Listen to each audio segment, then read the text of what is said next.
Welcome to the notes on parallel lines and angles formed by transversals. In this lesson, we're going to be given parallel lines, so now we're going to have to use those properties we know based off the angle relationship. So on a quick review, vertical angles. Remember, vertical angles, when you have intersecting lines, they're angles that are across each other, and they are congruent. Now remember, there's two sets of vertical angles in each picture. There's that set in blue, and then we'd also have these two angles that are across from each other would also be equal. So if I gave these values, let's say I called these 70 degrees, well, that means that this would be 70 degrees. And then the blue ones, then they would have to be 110. Because they're a linear pair with the 70. So if you look at the picture, you're only going to have two values. They're either going to be congruent to each other or they're going to be supplementary. So remember, vertical angles, those are the ones that are congruent. All right, linear pairs, all right, that means that they add to 180.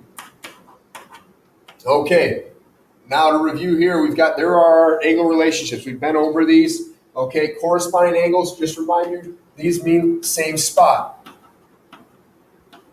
Same spot, okay? We compare each set of four angles formed by the transversal. So 1 and 5, if I put a box around these, angle 1 is right here. Well, which angle's in the same spot down here? Well, that's 5.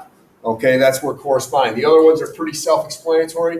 You guys can go through those and check out where they are. Again, the name tells you where they are. Alternate interior angles. If I was going to do this one, all right, alternate means alternate sides of the transversal, and in between the two parallel lines, 3 and 6. Obviously 4 and 5 as well, and you can go down there and see those. Okay. Here is the table. I filled it out for you. All right, in these pictures, the angles are, like I said, are either going to be congruent or supplementary.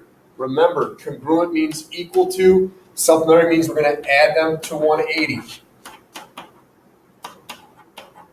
Okay, so vertical angles, you don't need transversal and parallel lines, but don't forget about those. And linear pair, that's why they're spaced out. And you can see corresponding angles are congruent, alternate interior, alternate exterior.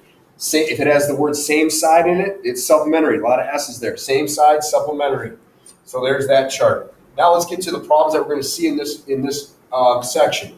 Okay, again, now we are going to know that lines are parallel. So then we just use the angle relationships that we know. So if I was going to do 1 and 5, again, I like to put a box around each. Here's 1, here's 5. Okay, angle 1 right here, there's 5. Okay, they're in the same spot. It's corresponding. So I know my answer over here is corresponding. All right, and then fill out the rest. B would be 2 and 7. All right, let's just find those. Okay, 2's here, 7's over here. They're on opposite sides of our transversal, both on the outside. Well, then it means it's alternate exterior. Okay, let's take a look at 5 and 4. Again, 5 and 4. 5 is right here. 4 is right here. Okay, alternate interior. All right, you guys I'm going to have you guys do D on your own right now. Okay, then these problems here, okay, these can get there's a lot going on in these problems. Find measure of angle 1 and give me the reason. Now we've got two transversals. So you find angle 1, okay, which transversal are you going to be working with? I don't think we're going to be working with this one right here because angle 1 is that whole piece right there. So, I'm sorry, angle 1 we're going to be not working with this one right here because angle 1 is just this right here. It's just this angle. So what does that go with? Well, that goes with that 46. So if it helps, redraw it without the distractors. So I'm going to kind of draw it real kind of over here for you. Here's our transversal. Here's angle 1. Here's 46 down here. You guys can see that if I put a box around each of those, they're corresponding. They're in the same spot. So angle 1 would equal 46. Again, I highly suggest redrawing it to get rid of some of those distractors. Again, that's corresponding. I'll just kind of shorten that up. All right, now let's take a look at angle 2. Where's angle 2? Angle 2 is right here. Okay, so I'm not going to be worried about this transversal right here. It's kind of out of the picture. Again, if you want to redraw it, go ahead, but I can now tell that, all right, I'm looking at these angles and these angles. This one's in the top right here. This one's in the top right of those, the same spot. So once again, this one's going to be 82. And again, it's corresponding. And then finally, let's take a look at angle 3. Angle 3 is right here, okay? So I'll be working with this transversal right next to it, so I don't really need this one. This one doesn't do anything for me. Well, now I know that 3 and 46, okay, they're going to be the same, 46 degrees, and they're, again, alternate, different side of the transversal, interior. Okay, last two types of problem, algebra. Okay, it's just a matter of knowing the angle relationship. Are they going to add up to 180, or are they going to be equal to each other?